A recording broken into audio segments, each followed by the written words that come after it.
Muy buenos días, amigos televidentes, bienvenidos a Pulso Político aquí en TC Televisión. En este domingo, 18 de marzo, vamos a tratar sobre la crisis invernal. Crisis que se nos vuelve recurrente año a año. Y la pregunta del millón que nos hacemos todos los ecuatorianos es si esto se puede prevenir, si se puede hacer obras que a lo mejor no desaparezcan los riesgos, pero sí minimicen o neutralicen los impactos negativos que estamos viendo hoy en día. Para aquello hemos invitado a prefectos, a autoridades del sector agrícola y quienes lideran la Secretaría Nacional de Gestión de Riesgo. Veamos quiénes son nuestros invitados entonces. María del Pilar Cornejo, Secretaria Nacional de Riesgos. Mariano Zambrano, Prefecto de Manabí. Iván Won Chang, Viceministro de Agricultura y Ganadería. Bueno, muy buenos días y bienvenido a nuestros invitados. María del Pilar Cornejo, Secretaria Nacional de Gestión de Riesgos, buenos días. Mariano Zambrano, Prefecto de la provincia de Manabí, que por cierto es una de las más afectadas. Buenos días.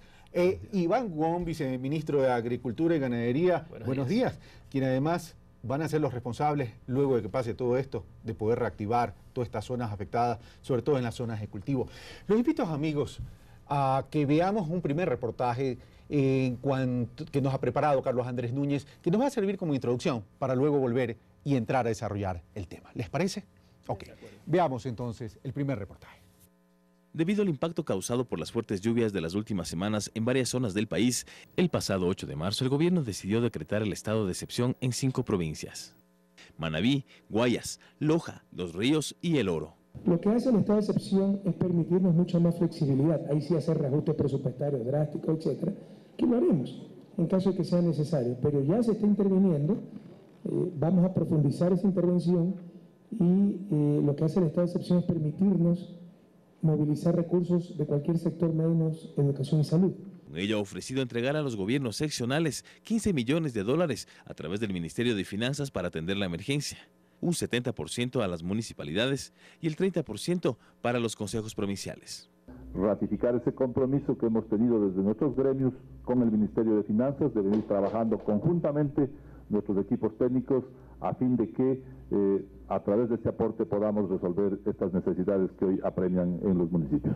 Pero los estragos de las lluvias son evidentes. De acuerdo con los últimos informes del Ministerio de Inclusión Social, al menos 14.000 personas permanecen en albergues de 16 provincias que las han acogido luego que se han visto obligadas a dejar sus casas por las inundaciones o porque las perdieron, mientras que la cifra de personas fallecidas por el invierno superaría fácilmente las 20. Al momento estamos en 16 provincias, 140 parroquias y tenemos alrededor de 14.000, un poco más de personas en situación de albergues, sea por los institucionalizados o sea también por albergues en familias acogientes. Pero provincias como Esmeraldas también se han visto afectadas gravemente por el invierno. La caída de puentes e inundaciones son la tónica en estas zonas. Claro, estamos bastante preocupados porque imagínense que ya la gente que pasamos, vivimos al otro lado y pasamos, ya no hay cómo pasar. Calculamos de que en términos de población aquí dejamos alrededor de 5.000 personas mínimos al margen de la comunicación. Colchón, la cocina se los llenó de agua. No pudimos ni hacer un desayuno, nada, porque todo se llenó ahí. Es probablemente que la casa, si el invierno se va a seguir prolongando, va a colapsar, ¿no? Se trata de una de las temporadas de lluvias más fuertes en los últimos 14 años, luego del fenómeno del Niño que azotó el país en 1998. Carlos Andrés Núñez, Pulso Político. Gracias, Carlos Andrés Núñez. Bueno, voy con María del Pilar Cornejo. María del Pilar Cornejo, hemos visto pues que el presidente de la República declaró el estado de excepción, pero había voces que pedían que se declare. Se pedía primero el estado de emergencia, pero se declaró el estado de excepción. La pregunta del millón es, María del Pilar Cornejo, Secretaria Nacional de Gestión de Riesgo, ¿por qué se demoraron tanto en declarar el estado de excepción? Bueno, hay que tomar en cuenta varias cosas, ¿no? En el pasado, si hablamos 2008-2009, todavía no estaba conformada la Secretaría Nacional de Gestión de Riesgos como órgano rector. Se promueve la Ley de Seguridad Pública en septiembre del 2008, pero un año después se define quién es el órgano rector. Al tener una estructura de esta categoría, nosotros ya tenemos una institucionalidad que permite actuar sin necesidad de estado de excepción.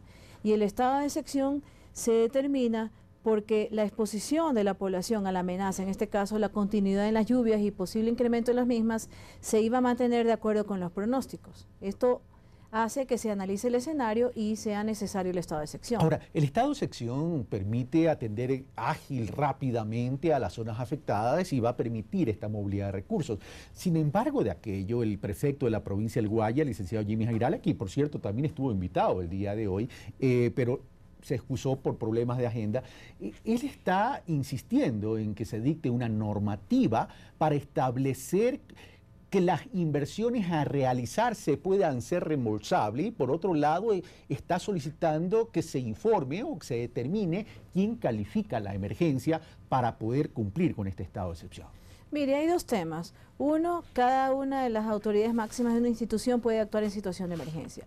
Y en el caso de gestión de riesgos en el territorio, pueden actuar cualquier autoridad, llámese alcalde o llámese prefecto. Es decir, los gobiernos descentralizados, autónomos descentralizados. Así es, cada uno de ellos puede actuar. Hay una normativa que ya existe en el marco legal. Lo que se refiere es al tema de si vamos a reembolsar lo que se invierta. Nosotros en ningún momento hemos dicho que vamos a reembolsar esa inversión. Lo que hemos indicado es que se ha hecho una transferencia de un dinero que es extra presupuestario y que lo pueden utilizar si les conviene en temas de gestión de riesgo. Y por otro lado está el tema de que el gobierno central va a actuar en todos aquellos casos que sean necesarios. Después, ¿qué pasa? Tenemos otros programas para el después. Ahora, pero Jimmy Jairala, en base a lo que usted acaba de decir, dice, es que esos fondos nos correspondían, esos fondos no son producto de la emergencia, esos fondos ya nos correspondían. Son fondos extra presupuestarios, es decir, que no estaban definidos a qué se iban a destinar. En este momento que tienen ese extra presupuestario pueden determinar en qué los utilizan. Bueno, hechas esas aclaraciones, concentrémonos entonces en la afectación y los invito a que escuchemos, porque vamos a hacer en este momento un contacto telefónico con el abogado Clovis Álvarez, alcalde de Palenque en la provincia de Los Ríos, que por cierto es una zona tremendamente afectada. Señor alcalde, abogado Clovis Álvarez, gracias por atender nuestro llamado. Muchas gracias, muchas gracias. Le saluda Carlos Rabascal. Abogado Clovis Álvarez, bueno, ¿cuál es la situación de Palenque? Bueno, la situación de Palenque en el estado de emergencia se dio el 18 de febrero, donde se desbordó el río Palenque y se inundaron 18 sectores. Pero efectivamente el 19 de febrero se evacúan las familias de los sectores a los albergues. Actualmente tenemos 5 familias albergadas, es decir, 21 personas. Además tenemos 13 familias que permanecen en las casas de familias acogientes. Pero eso nos ha perjudicado enormemente, ya que tenemos en el sector agrícola afectado por la inundación aproximadamente en arroz 265 hectáreas y en maíz aproximadamente 479 hectáreas. Pese que en el transcurso de esta semana se están haciendo los censos correspondientes del MAGAR, la Prefectura de Los Ríos, y de esa manera ver exactamente cuánto es el daño que nos ha perjudicado este desbordamiento del río Palenque. ¿Pueden calcular, señor alcalde, si bien usted nos ha informado cuál es la afectación a las familias y cuál es la afectación en términos de hectáreas, podemos darle un valor económico a esta afectación en función de hectáreas en términos de producción? Porque son hectáreas o cultivos o hectáreas que estaban en plena producción. Bueno, mire, en el tanto de familias afectadas tenemos 569 familias afectadas. Realmente no me atrevería a manifestarle el valor porque podríamos equivocarnos. Estamos haciendo el censo correspondiente y de esa manera en el transcurso de la presente semana tendremos una información exacta de los daños. Pero sí quiero comentarle, es cuantioso los daños en el sector, por ejemplo, de Loreza, en el sector de Malvar, en el sector de San José, La Tranca principalmente. Un pantano arrasó totalmente todos los sembríos de cacao, de arroz y de maíz y se ha arrasado a una casa y se la llevó al río. Tenemos maquinarias de la institución que represento abriendo ya el pantano porque hasta las vías quedaron totalmente incomunicadas. Ahora, señor alcalde, estas inundaciones y este impacto elevado, negativo, ¿se pudo haber prevenido, se pudo haber impedido, evitado? Yo pienso que sí, pese al apoyo que nos ha brindado la Secretaría Nacional de Gestión de Riesgo a través de la ingeniera María del Pilar Cornejo, con un muro de escollera en el sector de Cabrera de 109 metros, pero realmente pasamos un susto tremendo nosotros, porque se comenzó una obra en el mes de diciembre y se terminó una semana antes de que venga la creciente del río Palenque. Creo yo de que deben de hacerse los estudios necesarios en épocas de invierno, cuando vemos el problema. y ya en época de verano realizar la obra en sí. Aspiramos que nos sigan apoyando la Secretaría Nacional de Riesgo, porque tenemos a la orilla del río Palenque tenemos una serie de trabajos que hay que realizar de muros de collera por más de 3 millones de dólares que fueron aprobados por la Secretaría Nacional de Riesgo, y aspiramos que en el presente año se realicen estas obras para evitar en el presente año o el próximo año inconvenientes, que como en el sector de Sara Guerrero, la mina, que todos los años tenemos ese inconveniente. La gente siembra el cacao, siembra el maíz, pero viene la época de invierno, automáticamente se inundan dichos sectores y se termina. Gracias, señor alcalde de Palenque, abogado Clovis Álvarez. María Pilar Cornejo, esto se pudo haber evitado, según el alcalde de Palenque, sin perjuicio de que reconoce la ayuda de parte de la Secretaría Nacional de Gestión de Riesgo. Bueno, tenemos varios programas y algunos de los que ha accedido la provincia de Los Ríos es el 50-50 con el BEDE. También fue una opción el 80-20. Muchos de esos muros los construimos nosotros subsidiando el 80% de las obras. Les toca también a los alcaldes priorizar en el caso de gestión de riesgos si consideran que es lo importante e invertir en eso. ¿Les toca priorizar? ¿Significa que no ha habido una adecuada política de priorización de parte de algunos gobiernos locales? Así es, no hablo del alcalde necesariamente de Palenque, pero hay muchos municipios que se han preocupado de otro tipo de obras que son más, yo diría, de cosmética, que no es que no son necesarias, pero han hecho estas en lugar de hacer obras no van en función de las necesidades reales. Así es, y yo creo que la ciudadanía puede demandar de sus mandantes qué es lo que se necesita hacer y ponerse ya en otra posición diferente a la del pasado, de estar resignados a que esto suceda siempre. Ok, usted María Pilar, mencionó de que esto tiene que ver también la toma de la decisión de la declaración del estado de excepción por la intensidad de las precipitaciones y la prolongación de las precipitaciones. Por eso sería importante, damas y caballeros, que veamos lo que dice el director del INAMI. Veamos. Para el próximo mes esperamos que las precipitaciones sigan siendo sobre los valores normales o esperados en la región litoral especialmente, y parte sur de la región interandina. Y aparte centro y un poco de la parte norte de la región interandina, los valores van a estar normales. En la región amazónica también va a haber una predominancia de valores sobre los normales, pero esto no nos llame la atención porque prácticamente nos vamos acercando al periodo más lluvioso de la región amazónica, que es entre mayo, junio y julio. Para los próximos 3 meses, un acumulado considerando marzo, abril y mayo, en la parte de Manabí va a haber un excedente, valores sobre los normales o esperados, lo mismo que en la parte centro y sur de la región interandina.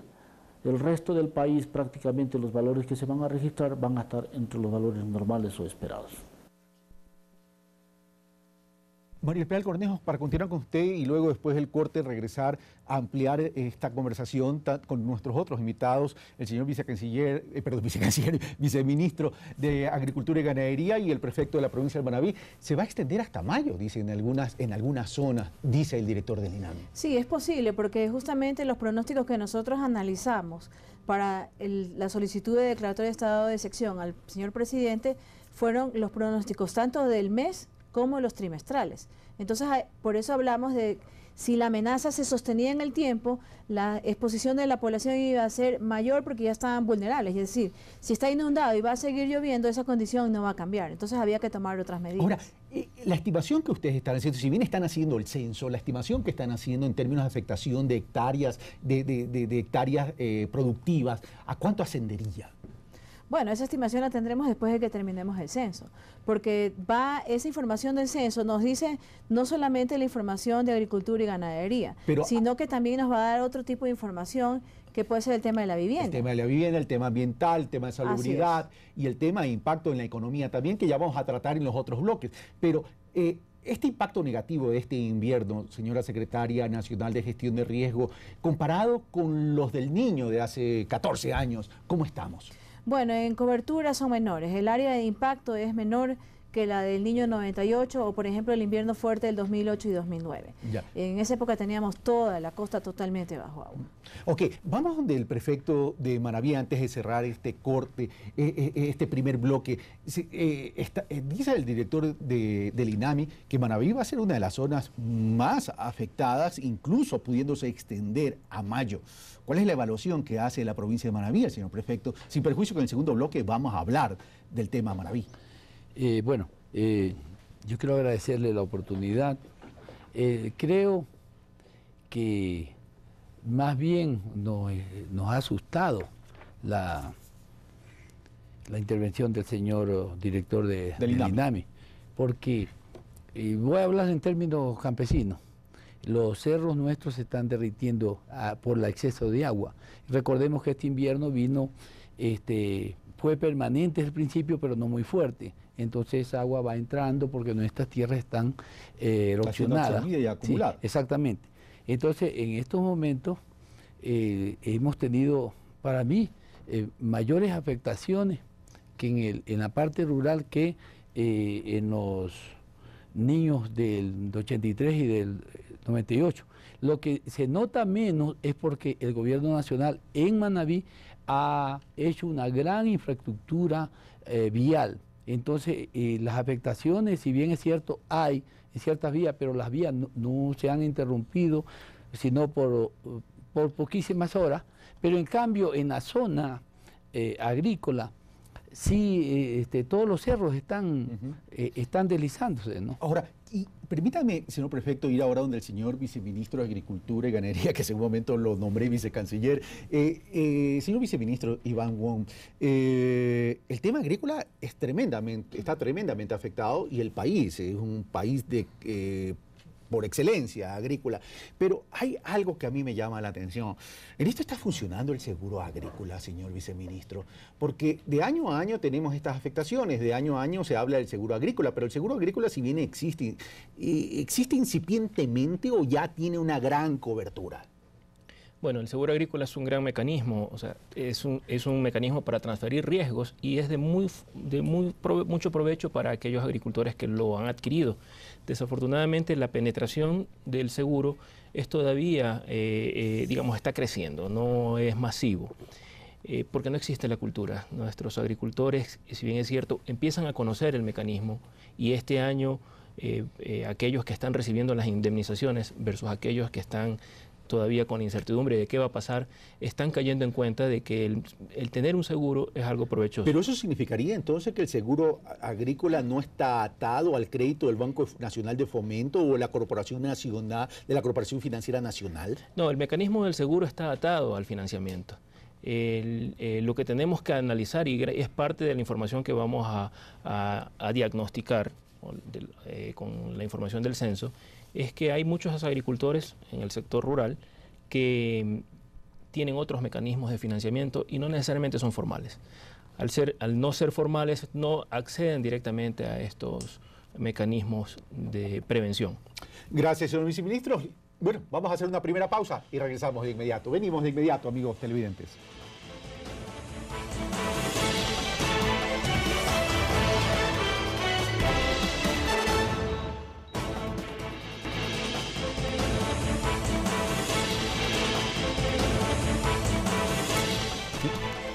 Estamos de vuelta, amigos televidentes. En este pulso político recordamos que estamos tratando los efectos de la crisis invernal. Estamos con María El Pilar Cornejo, secretaria nacional de gestión de riesgo, el señor prefecto de la provincia de Manabí, Mariano Zambrano, y el viceministro de Agricultura y Ganadería, Iván Wong. Hicimos un contacto telefónico en el bloque anterior con el señor alcalde de Palenque, abogado Clovis Álvarez, y seguiremos haciendo contactos telefónicos también para ocultar cuál es la realidad del país en esta crisis invernal. Ahora veamos cuál es la realidad de Manabí y específicamente de Chone. Veamos entonces. Aunque existe mucha afectación por el invierno en diferentes zonas del país, llama la atención lo que sucede en la ciudad manabita de Chone, donde el problema de las inundaciones en estas épocas solamente se incrementa. Metro 50 de profundidad, no había, en parte no hay vado. La situación era dura, pero ya vimos que estaba duro todo ya, el agua encima ya. En las últimas semanas, las lluvias ocasionaron que más del 90% de la ciudad quede varios centímetros bajo el agua.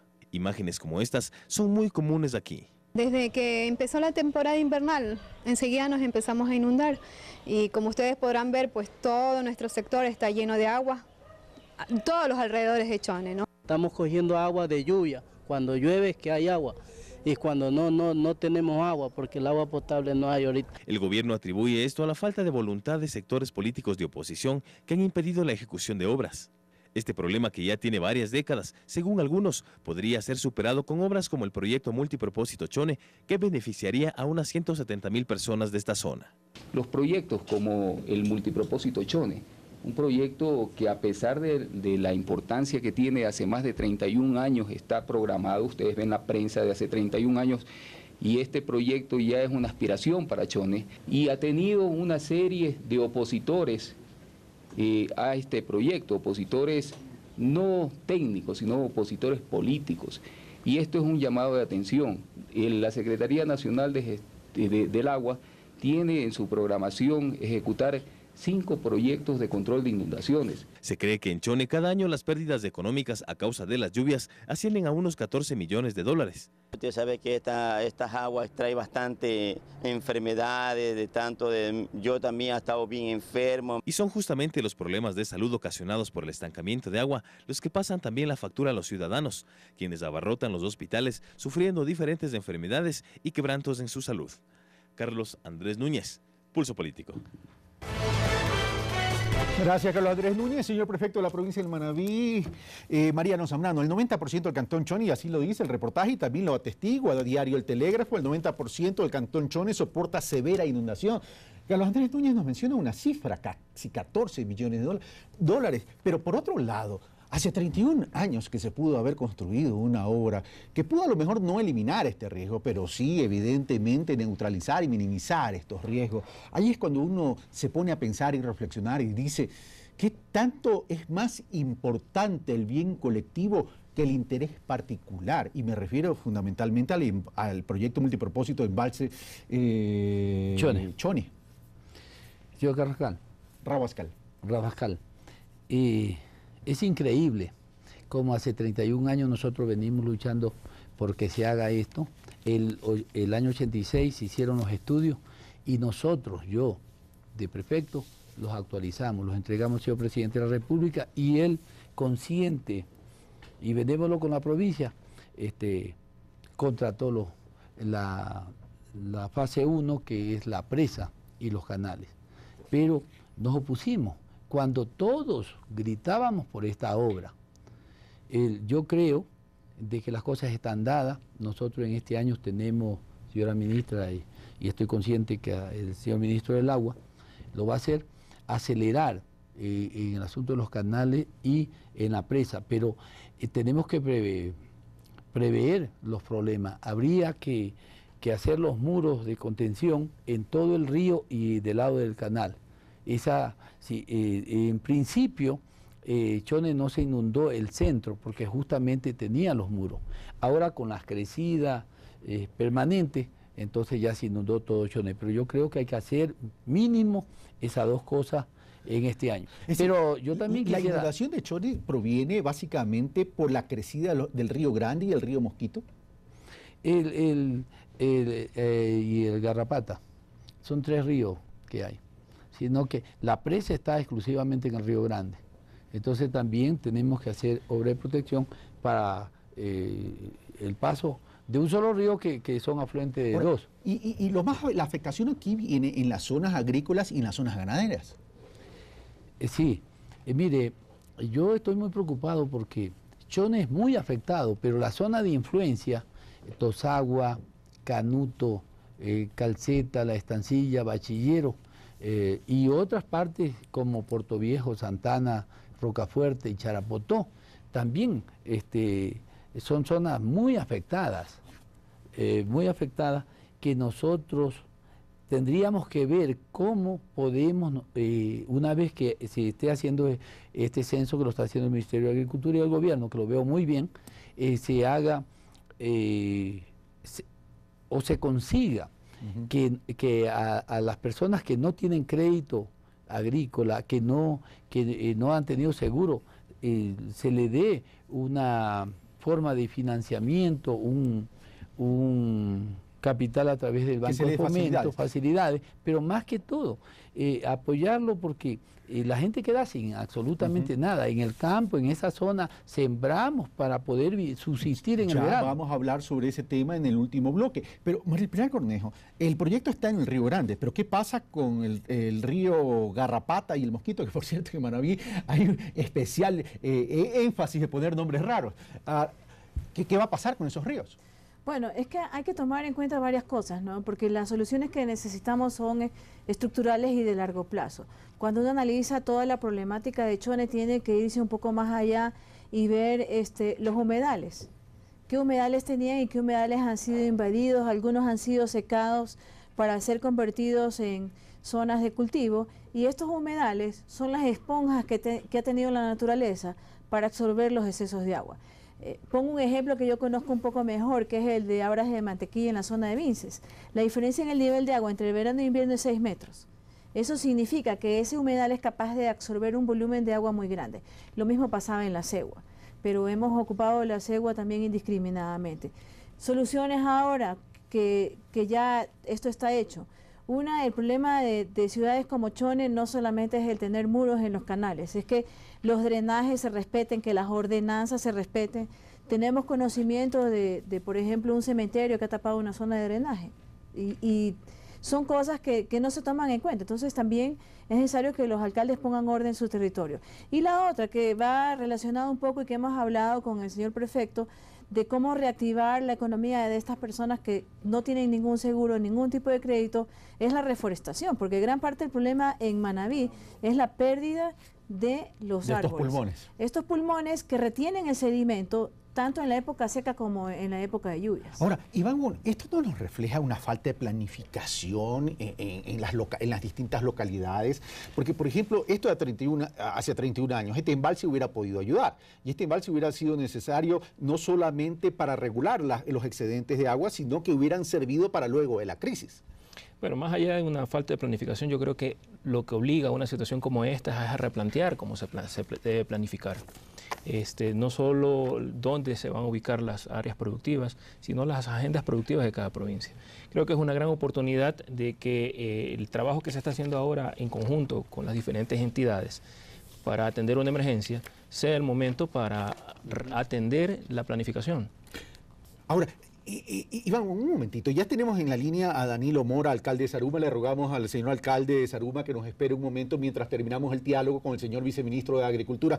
Ahora, pero si hay que replantearse este tema también pasa no solo por planificación local, sino que también pasa por una corresponsabilidad de todo el mundo, ¿verdad? Ahora, hay muchos asentamientos que no deberían estar, lo que dice Iván Wong. O sea, hay gente que tiene sus cultivos en zonas de alto riesgo, pero el temor que tienen a veces estos agricultores, y no solamente en el campo, también a veces en la ciudad, es que si me reubican, ¿dónde voy a trabajar? ¿Qué voy a cultivar?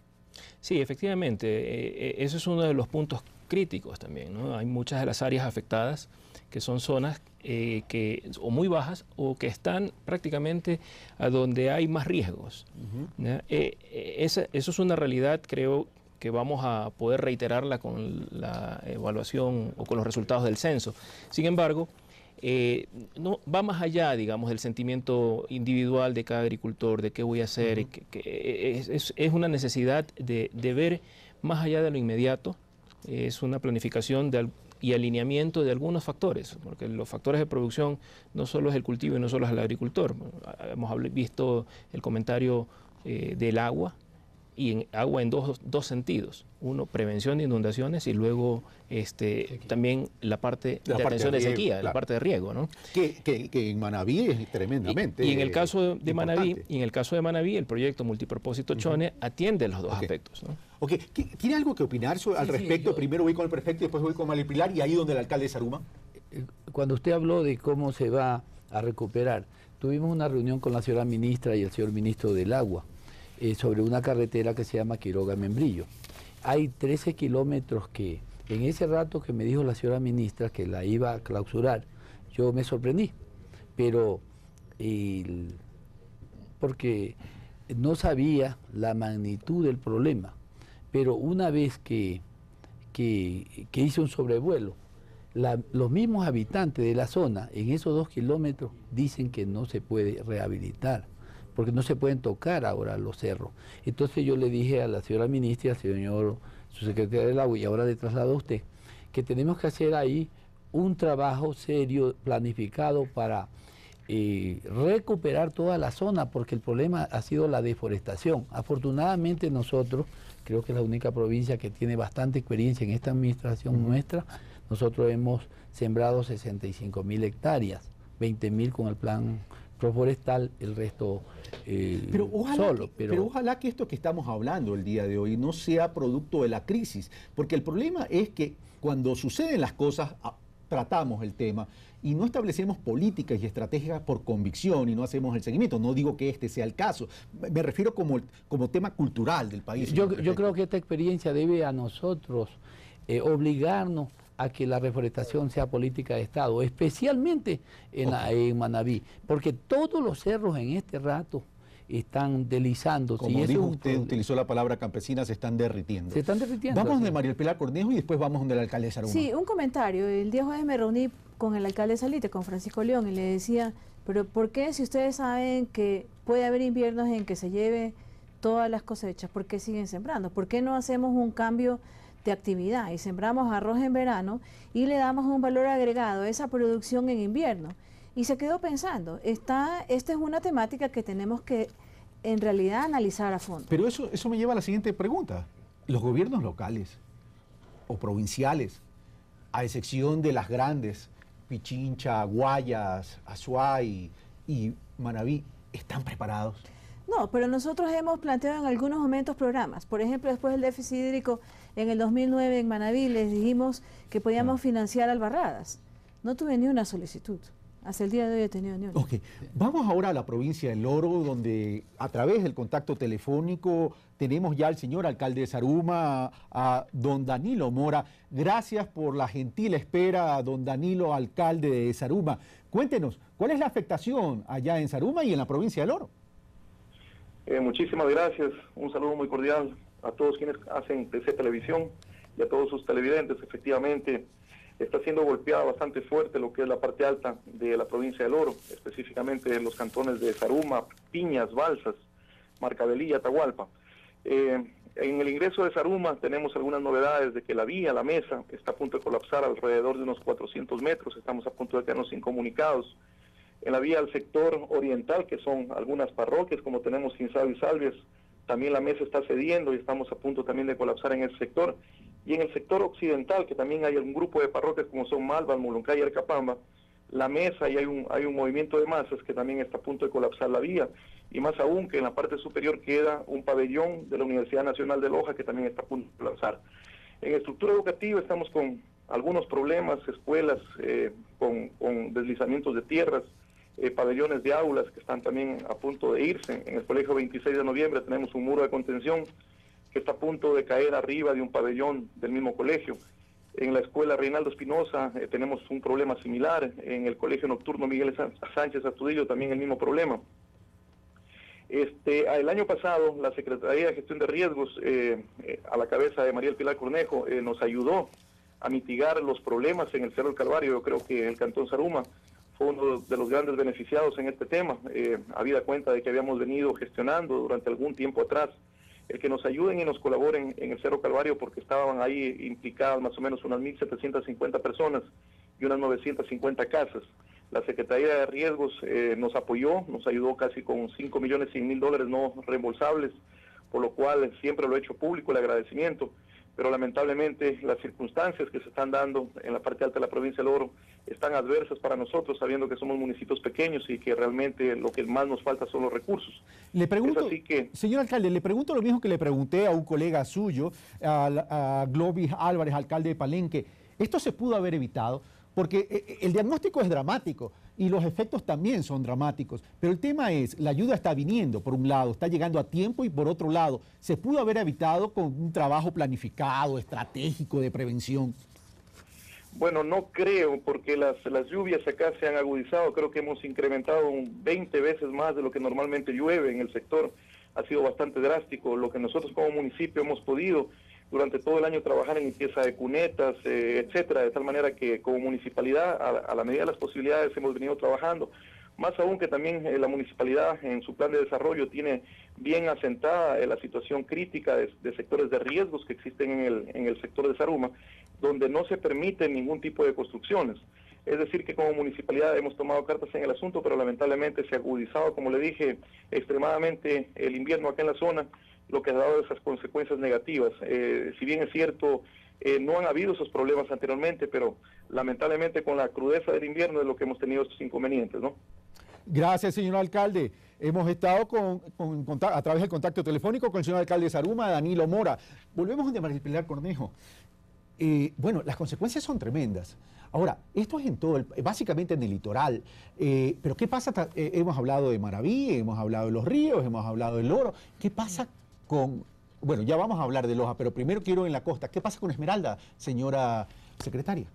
Bueno, en Esmeralda se han incrementado las lluvias, especialmente en los alrededores de Quinindé. Tenemos también en la zona del río Cayapas algunas inundaciones y se ha analizado pues la posibilidad de declarar también en estado de excepción la provincia de Esmeraldas. Como hemos dicho la semana pasada, las provincias que se incluyeron estaban bajo el análisis y si fuera necesario incluir otras más bajo el estado de excepción se lo haría. Entonces, eso se está analizando. Ahora, ¿cómo determinar la afectación? O sea, los sobrevuelos ayudan, pero ¿tenemos alguna herramienta satelital que nos permita establecer exactamente dónde están las afectaciones y cuál es la dimensión tangible de las afectaciones? Sí, apenas comenzaron a evidenciarse que las lluvias continuarían a fines del mes de febrero, nosotros activamos un mecanismo de ayuda internacional que hay, en el cual se obtienen imágenes satelitales en tiempo real para poder analizar la magnitud. Esas imágenes han llegado el día jueves y están en proceso de ser analizadas para comparar con el pasado y determinar la magnitud real de esas inundaciones, porque puede haber lugares que por alguna razón estén realmente incomunicados y que ni las autoridades locales ni las nacionales nos hayamos enterado de que tienen un problema. Entonces eso nos serviría también para dirigir la atención y determinar también si se declara en estado de excepción algún otro territorio. Gracias, señora secretaria. Iván Mon, el tema agrícola, volvemos, hay una afectación principal. Esto va a originar problemas sociales, problemas económicos con los agricultores, pero también un problema de precios. El tema de los precios lo vamos a tratar en el bloque posterior, pero me llamó la atención. Existen agricultores que no tienen créditos formales, sino que no son formales y por tanto no tienen seguro crédito. Pero me quedó ese tufito, ya vemos así diciendo, no son formales. ¿Qué significa esto? ¿Que están en manos del chulco, de financiamiento de carácter irregular? Y si es así, ¿cómo se los va a ayudar? No, hay productores que eventualmente digamos, acceden a créditos de prestamistas o de otros tipos de fuentes. No lo tenemos realmente cuantificado en este momento, por eso les decía, es parte de la información censual que quisiéramos tener una idea, porque seguramente del censo, de la información censual, sí, del censo, para poder medir y tener sectorizadas, porque en aquellas zonas donde el productor probablemente no accede a la banca, ya por diferentes razones, es probable que también tenemos que pensar en buscar alternativas de solución para esos mecanismos, ¿no? Ya el Banco de Fomento está trabajando en tipos de créditos quirografarios. Anteriormente tenía un crédito de quirografario de $7.000, acaba de elevar su cupo a $15.000. Entonces son mecanismos que se están desarrollando como medidas para esta reacción que tenemos que dar. Mariano Zambrano, ¿querías acotar algo? Yo quiero acotar algo. ¿Qué vamos a hacer con Manaví, que tiene 30.000 hectáreas afectadas, de las cuales 11.000 están perdidas? Y si consideramos que el seguro agrícola solamente ha sido para 1.900 hectáreas, entiendo que aproximadamente de esas 1.900, unas 1.000 hectáreas son las afectadas por el seguro. Y créame que todo agricultor o todo campesino con seguridad que está endeudado, porque el campesino por los sistemas aplicados está muy pobre. Entonces yo creo de que hay que hacer algo global para la provincia. Si me permiten, en el caso del seguro... ¿Les parece si la respuesta, para dejar también un poquito de suspenso y ponerle un poco de chimichurri al programa, les parece si lo hacemos después del corte? Venimos de inmediato.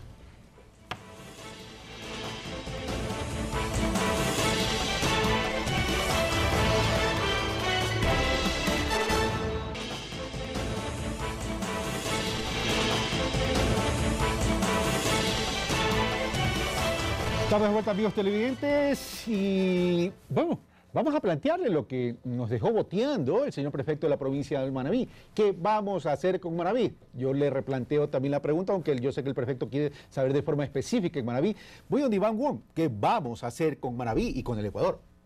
Bueno, tenemos que definitivamente partir de un análisis concienzudo de la información que arroja el censo. Es necesario entender no solo las afectaciones directas de los agricultores o de los ganaderos, sino también establecer en qué áreas hay más riesgos. Tenemos que buscar de alguna u otra manera no solo la reactivación productiva, que sin duda tenemos que apoyarla. Es importante. Es importante, como lo mencionaba, no solo por la soberanía alimentaria, o sea, es importante por el bienestar de las familias. Pero también tenemos que buscar aprender de la situación. Esta es una situación en donde cae nuevamente en evidencia que probablemente hay sectores de mucho riesgo y que habrá que trabajar no solo pensando en los cultivos, no solo pensando en los animales, pero también pensando tal vez en fortalecer el reordenamiento territorial y la zonificación de la producción. Claro, pero esos son temas de mediano plazo. Esos son temas de mediano plazo. En temas de corto plazo, digamos, la afectación en las áreas principalmente recae en un par de cultivos, que es arroz y maíz. Es de gran preocupación porque arroz es de canasta básica.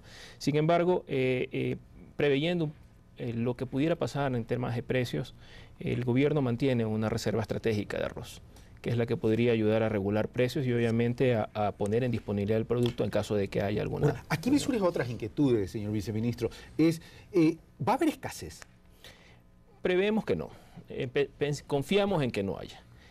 ¿Por qué? Porque hay zonas que, si bien es cierto, algunas se ven afectadas, otras se ven favorecidas también por el tema del agua, y especialmente para las siembras de verano. Ahora, y la pregunta puntual del prefecto, ¿qué va a pasar con aquellos que no tienen seguro agrícola?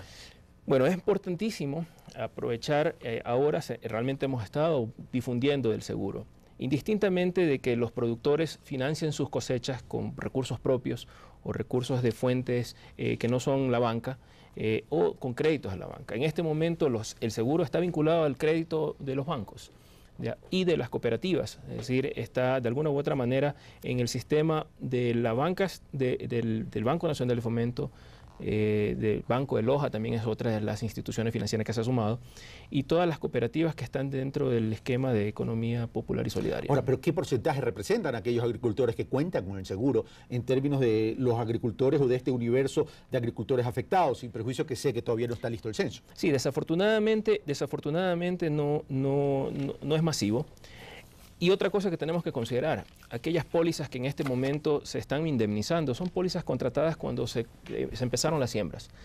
Las siembras afectadas en el caso de los ciclos cortos no son siembras recientes, son siembras que se hicieron desde octubre, noviembre del año anterior.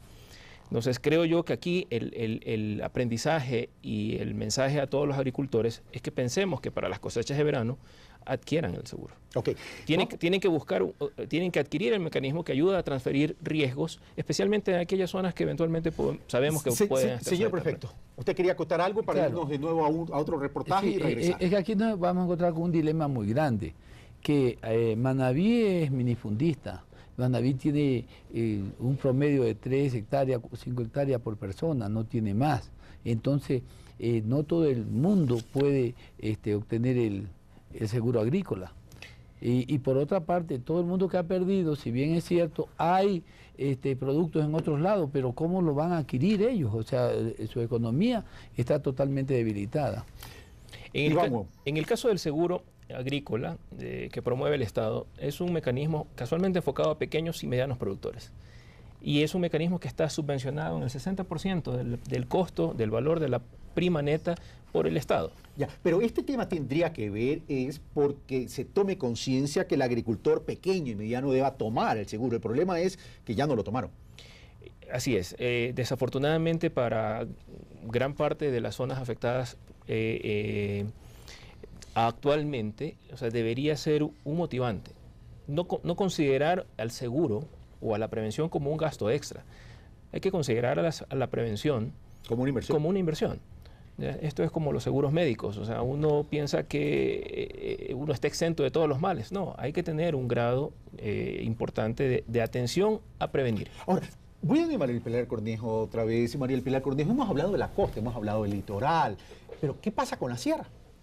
Bueno, en la sierra tenemos problemas en lo que son las estribaciones de la cordillera, también en vías. Gran problema son deslizamientos en las vías que pertenecen a consejos provinciales, como es el caso de Bolívar, por ejemplo, o el caso de la provincia de La Suay. La provincia de La Suay, el caso es patético porque están incomunicados o permanentemente interrumpidas las vías de comunicación entre los diferentes municipios y el Consejo Provincial no actúa. Entonces, en estas condiciones, Obras Públicas, el Ministerio está diseñando un programa para que todos los consejos provinciales tengan también un programa que subsidie parte de esta rehabilitación vial, que es importante para el país y para los pequeños agricultores, porque normalmente aquellos grandes tienen cómo transportar sus productos fuera de las zonas donde los obtienen, pero los pequeños no. Y el tema en la sierra básicamente es deslizamientos. Es un problema crítico. Si pasamos del Oro a Loja, sigue siendo el problema de deslizamientos, y aquí viene ya un tema de drenaje urbano. La afectación en ciudades en la provincia de Loja es por la ineficiencia y lo que están obsoletos los sistemas de drenaje urbano. Volvemos a lo mismo, no hemos sido capaces de reaccionar ante las eventualidades. Así de forma preventiva, me refiero. Así es, y tenemos muchas ciudades como por ejemplo Celica, donde nosotros hemos financiado soluciones ya estructurales a largo plazo donde no ha habido problemas. Pero hay un problema gravísimo en la sierra, que la gente construye sobre los embablados, que es cerrar los canales para que no se ahoguen los niños, para que no tiren basura, etcétera, pero finalmente se olvidan y terminan construyendo. Entonces el mayor problema que tenemos es el tema de quebradas, falta de drenajes en zonas urbanas y deslizamientos. Pero terminan construyendo bajo la paciencia y mirada de las autoridades. Bueno, este es un tema que pedimos que los alcaldes pongan orden en su territorio. Entonces, en algunas ocasiones, cuando ya no lo han hecho, nos toca intervenir. Señor prefecto, los conceptos de regionalización, de descentralización, de gobiernos autónomos, ¿nos va a ayudar a recuperar el sentido común de que tenemos que planificar para prevenir todos estos riesgos? Bueno, los gobiernos descentralizados hemos hecho grandes esfuerzos, pero recordemos que este gobierno es el que a nosotros nos ha dado un poco más. Nosotros anteriormente hemos venido con los mismos problemas, hemos venido tratando de utilizar al máximo esos recursos. Es falta de recursos, no es que tampoco ha sido descuido. Entonces, mire, yo le puse el ejemplo en principio que gracias a que la infraestructura de primer orden está bien, por lo menos nosotros nos trasladamos a todas las parroquias, a todos los cantones. Solo es cuestión de recursos, señor prefecto, porque usted mismo reconoce que uno de los graves problemas que ha tenido el país es el tema de forestación. Desde luego, pero digo, dentro del esfuerzo que se hace, por ejemplo, en la reforestación, no todo el mundo lo hace, es verdad, pero tampoco el asunto, por ejemplo, de los canales. Recién las competencias de los canales de río nos entregaron a fines de año anterior. Entonces nosotros no pudimos haber hecho algo porque ese en Manaví es un gran problema, los canales que están asolvados. Por otro lado, yo sí creo que con la descentralización y con la regionalización nosotros tenemos que hacer una planificación de desarrollo para buscar esa integración. Entonces yo creo que va a ser mejor, pero sí tenemos que ordenarnos. Yo sí estoy de acuerdo que nosotros... En la línea del ordenamiento. En la línea del ordenamiento, porque es la única manera de gastar menos en el futuro. Gracias. Perfecto. Iván Wong, viceministro de Agricultura y Ganadería. Precios. ¿Va a haber un impacto en los precios? ¿Va a haber una variación? ¿Qué tanto va a afectar esto a la inflación? Bueno, sin duda, toda situación de emergencia y cuando se hablan de algunas áreas afectadas puede dar paso a especulación. Comentaba hace un momento que en el caso de arroz, que es uno de los cultivos, si no el más afectado en este momento, como Estado estamos tomando muy en cuenta el uso de la reserva estratégica de arroz. Es decir, se garantiza la oferta. Para que se garantice la oferta y obviamente para que no haya un excesivo o que no haya simplemente una especulación en precios, ¿no? ¿Tenemos centros de acopios válidos, eficaces, eficientes? Bueno, hay sitios donde se almacenan los productos, ¿no? Gran parte, digamos, de la no afectación del traslado, como lo mencionaba el prefecto, es la vialidad. Si bien es cierto, hay algunas zonas donde está afectadas y hay una reacción inmediata a corregirlas, a arreglarlas, a repararlas, la vialidad debe permitirnos poder llegar a distribuir productos, por ejemplo, en el caso de arroz, para que no haya esta afectación. Sí hay preocupaciones sobre otros productos que pueden incidir en la canasta. ¿Cómo cuáles? Maíz, que tiene que ver con balanceados, pero a pesar del impacto del invierno, es uno de los temas que se está discutiendo con los industriales maiceros, con los industriales de productores balanceados, es que tienen una preocupación de que vamos a tener una buena cosecha, a pesar de las áreas afectadas. Entonces, sí es necesario, y estamos pendientes del tema, de realizar los controles de precios que correspondan. ¿Y la industria avícola cómo queda? Bueno, la industria agrícola, especialmente en Manabí, es una de las áreas donde ha tenido afectación, también en la parte alta de la provincia del Loro. Bueno, estamos buscando que tengan todo el apoyo que corresponda. En el caso de balsas en las provincias del Loro, que tuvieron unos momentos que estuvieron aislados, tuvieron asistencias con traslado de alimentos para que no se vean afectados la población avícola, ¿no? Ok, voy a demandar para el Cornejo, me quedan pocos minutos. Medio ambiente y salubridad, ¿cómo queda luego de esto? Bueno, hay varias preocupaciones, ¿no? Y por eso justamente el Ministerio de Salud ha armado sus brigadas de salud para que funcionen no solamente en la parte urbana, sino también en la parte rural, y el estado de excepción ha facilitado que puedan movilizar personal de otras provincias a las que están afectadas. El problema va a ser después, hay muchas más enfermedades después de que pasan las inundaciones, porque las zonas de aguas estancadas son las que ayudan a los vectores a proliferar. Entonces, eso se ha tomado en cuenta y por eso se ha incluido inclusive en el tema del estado de excepción que el Ministerio de Salud tenga los rubros suficientes para poder actuar, pero que además, en el caso de que sea necesario, el apoyo de Fuerzas Armadas para trasladar a mayor personal o para utilizar el personal médico de Fuerzas Armadas se puede hacer. Y ya para terminar con usted, María Pilar Cornejo, a la fecha de hoy que estamos grabando, si me hacen recuerdo qué fecha es hoy, viernes 15, quincena, ¿cómo me voy a olvidar? Jueves 15 de marzo. ¿Se podría hablar que la declaratoria de sección de Esmeralda es una crónica de una declaratoria de sección anunciada? Podríamos decir que sí. Hemos sugerido al señor presidente que analice la temática para declarar en estado de sección Esmeraldas por dos razones. Una, la conectividad entre Esmeraldas y las otras provincias está afectada y esa afectación va a ser de más de un par de días. Es la vía 500 de Esmeraldas.